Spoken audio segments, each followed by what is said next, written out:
네, 프랑스 속담에 보면은 젊은이는 희망에 살고 그리고 노인은 추억에 산다라는 그런 말이 있습니다. 나이가 들고 연륜이 쌓일수록 인생을 바라보는 의식과 생각의 틀이 바뀐다는 뜻에서 나온 말인 것 같아요.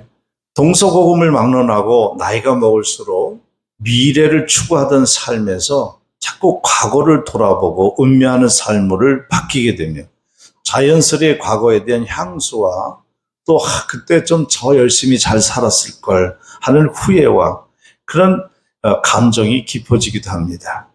그래서 인생은 이를 두고 뭐라고 그러냐면 인생이 깊어진다라고 표현해요. 그래서 인생이 자꾸 나이가 먹으면 후회도 많이 생기고 미련도 많이 생기고 또 과거에 대한 향수의 감정도 깊어져서 인생이 깊어진다 이렇게 말합니다. 그런데 성경이 말하는 인생의 깊이는 단순히 세월을 흘러 철이 드는 차원이 아니었어요. 성경이 말하는 인생의 깊이란 내가 얼마나 무능하고 또 고집스러운 존재인가를 깨닫고 마침내 나를 꺾으시는 하나님의 끈질긴 은혜 앞에 무릎을 꿇는 게 그것이 인생이다라고 가르쳐주고 있는 것이 본문의 얘기입니다. 창세기 25장에 와서 우리는 야곱이라는 사람을 중심으로 지금까지 몇 주 동안 함께 나누고 있어요.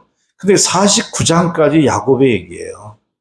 근데 이 야곱의 긴 장이 할애된 야곱의 생애를 연구해 보면 야곱은 본래 어떤 사람이에요? 꾀가 많았죠. 계산적이었고 영적으로 보면 속물인간이었어요.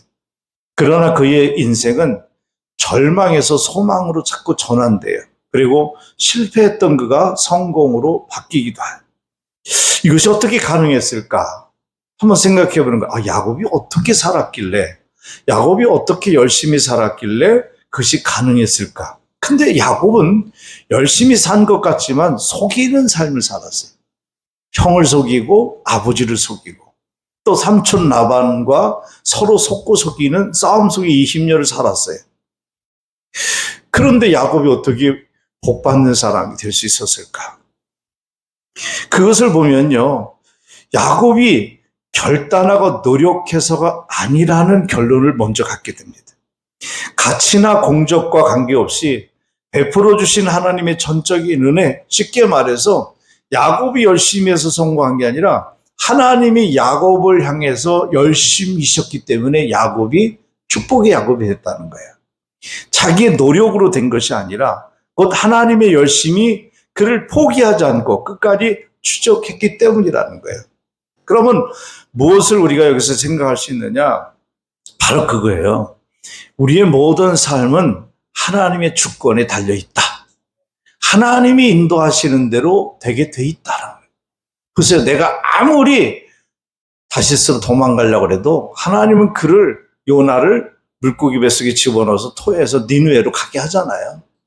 하나님이 그를 쓰겠다고 작정하면 말 안 들어도 잡아서 끌어당겨도 쓴다는 거예요. 무슨 얘기냐면 하나님이 아브라함에게 약속을 했어요. 뭐라고 했냐면 내가 네 자손을 하늘의 별처럼 바다의 모래알처럼 많게 해주겠다. 그리고 너는 믿음의 조상이 되고 복의 근원이 되겠다는 그 언약의 약속이 아브라함부터 이삭, 야곱까지 내려왔어요. 그렇기 때문에 야곱이 그 하나님의 언약, 하나님의 신실한 언약, 그 언약을 끝까지 지키는 하나님의 열심이 야곱을 야곱되게 한 것이지 야곱이 노력해서 된 것이 아니었다. 그래서 우리는 모든 것이 뭐라고 하느냐? 이것을 전문적인 용어로 은혜라고 하는 거예요. 모든 것이 하나님의 은혜였습니다. 이렇게 얘기하는 거예요. 우리가 은혜에 대한 찬양을 그 팬데믹 때 엄청 많이 불렀잖아요. 나는 당연한 것인 줄 알았더니 하나님의 이 모든 것이 다 하나님의 은혜였습니다라는 고백을 하는 거예요. 이것이 바울의 또 신학이기도 하죠. 이렇게 하나님이 열심히 야곱을 포기하지 않았다는. 창세기 32장은 야곱의 인생의 가장 극적인 전환점이 나와요. 자, 밧단 아람에서 20년 머슴살이를 했어요. 라반 집에서.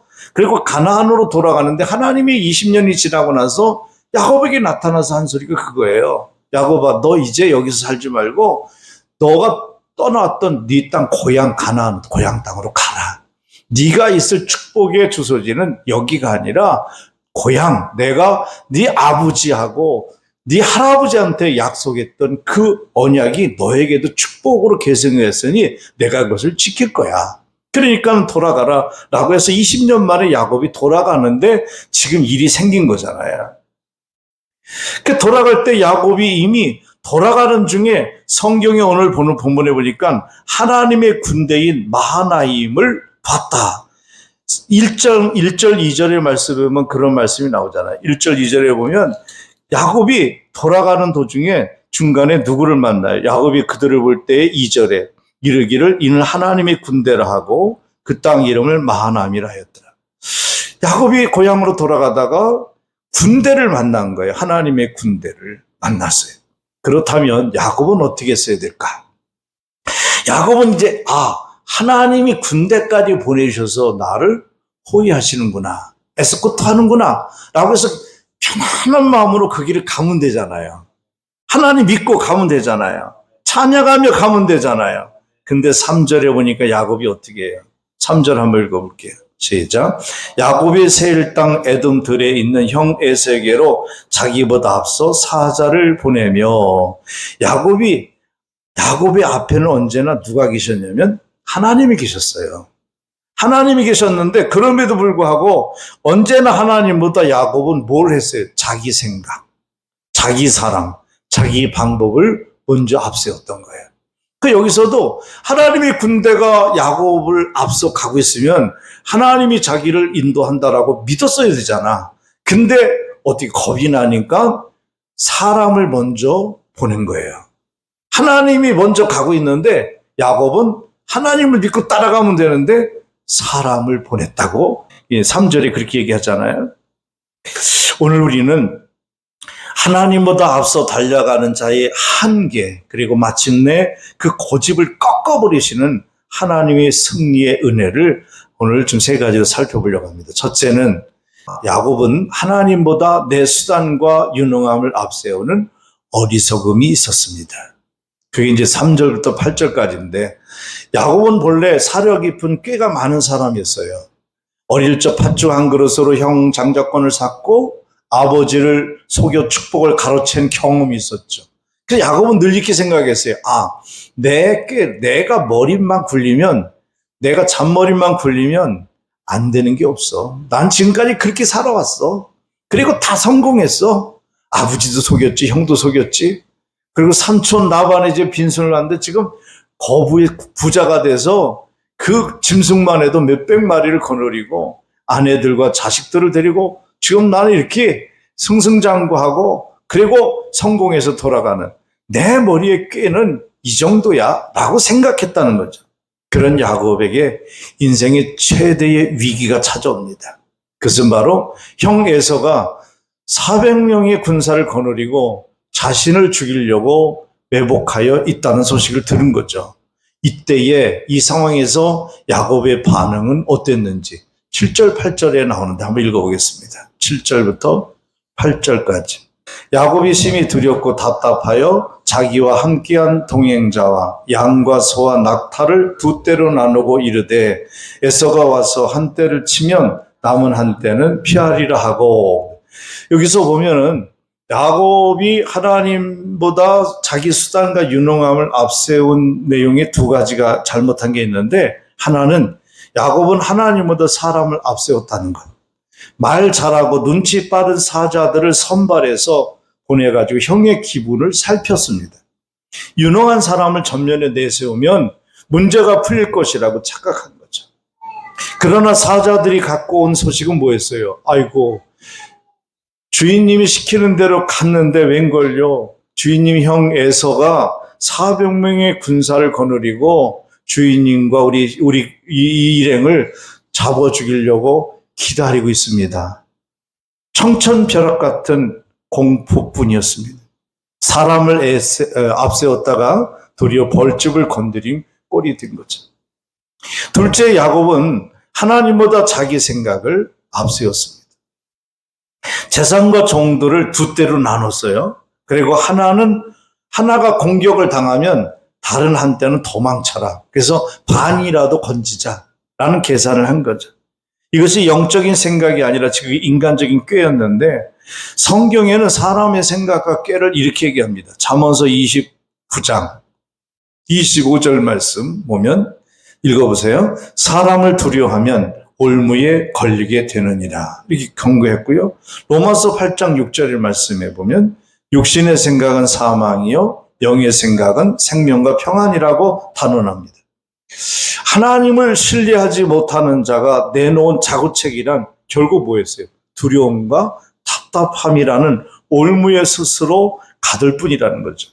내 지혜, 내 유능함, 내 머릿속의 계산을 문제는 하나님보다 앞세웠을 때 문제가 됩니다.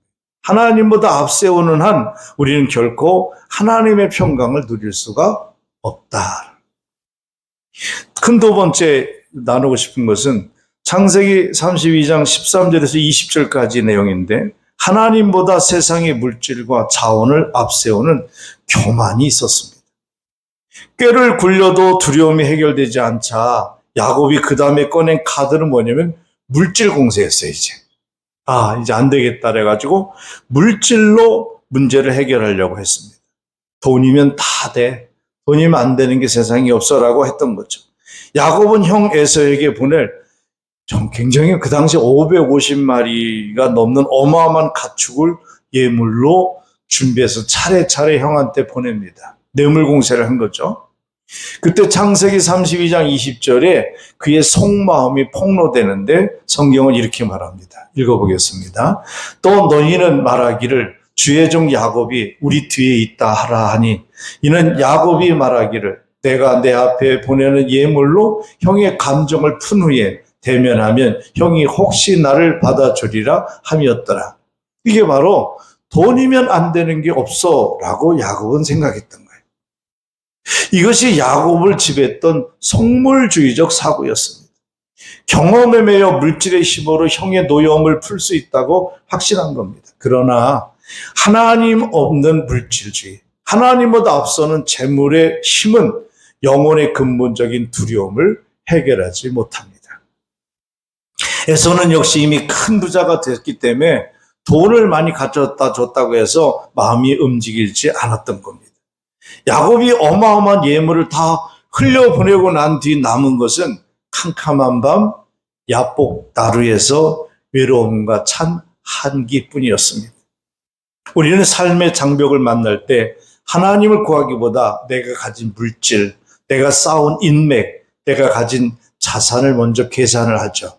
그래서 돈 얼마 쓰면 해결할까? 누구한테 부탁하면, 누구한테 도움을 요청하면 해결될까? 그러나 하나님 없는 물질주의, 하나님보다 앞서는 물질의 힘은요, 결코 우리의 영혼의 근본적인 두려움을 해결하지 않습니다. 하나님은 야곱이 준비한 그 엄청난 예물로 위기를 벗어내지 못하고 그리고 세상의 자원과 물질을 하나님보다 신뢰하는 것은 하나님 앞에 참으로 하찮은 교만이라는 것을 깨닫게 하셨던 겁니다.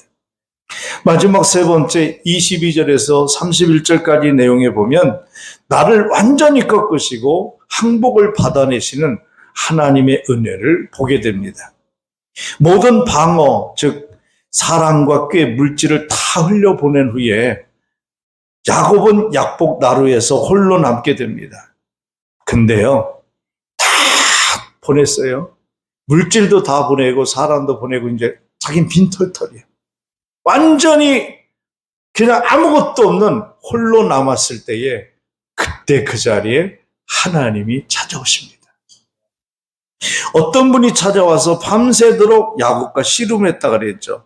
이 씨름은 하나님보다 앞서 달려가는 야곱의 칠긴 그의 자아와 인본주의를 깨트리는 하나님의 씨름이었습니다.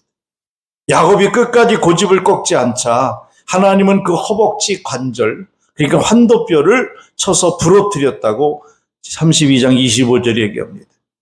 여러분, 환도뼈란 것은 여기 관절, 그 고관절인데 이 뼈는요, 몸을 지탱하는 가장 튼튼한 뼈라고 그래요.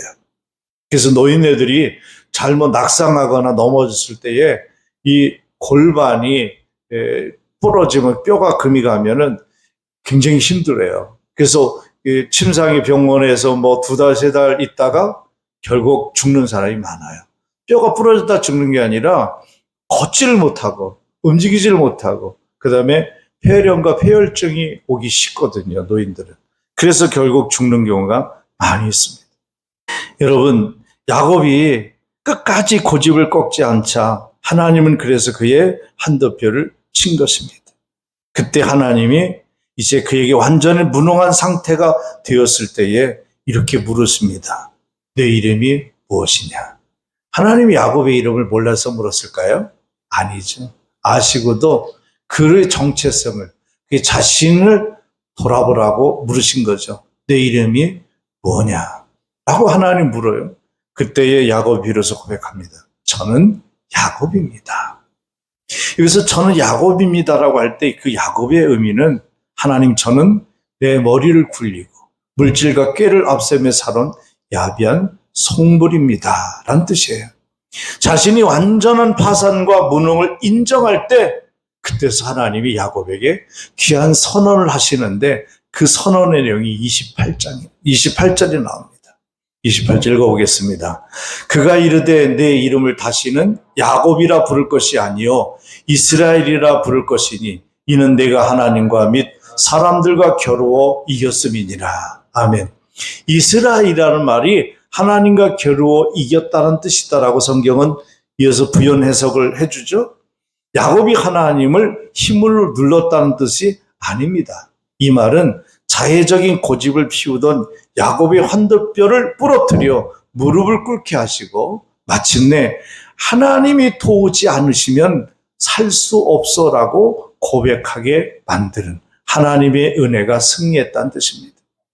이것이 복음의 핵심이에요. 교환된 삶이 없이는 변화된 삶이 없습니다. 그래서 고린도후서 5장 17절에는 이렇게 말합니다. 읽어보세요. 그런즉 누구든지 그리스도 안에 있으면 새로운 포집니다. 이전 것은 지나갔으니 보라 새 것이 되었도다. 갈라디아서 2장 20절 상반절입니다.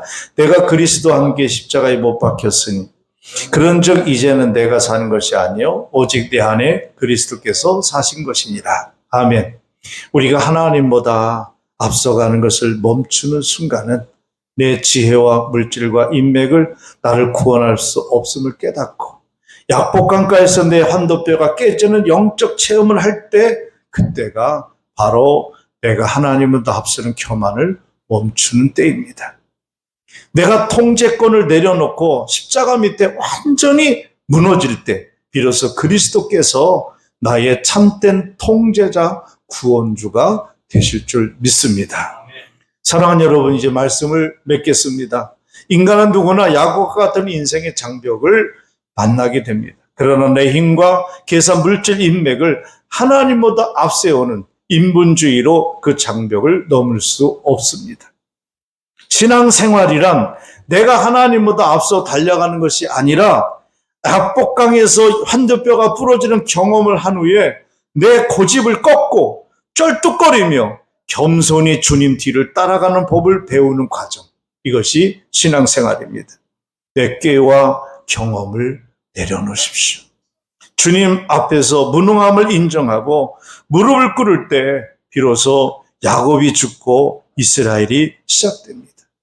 나의 포기와 절망의 자리가 하나님의 은혜가 시작되는 자리가 될 줄 믿고 오직 주님의 인도하심만 겸손히 따라가는 모든 성도님들이 다 되시기를 주의 이름으로 축복합니다.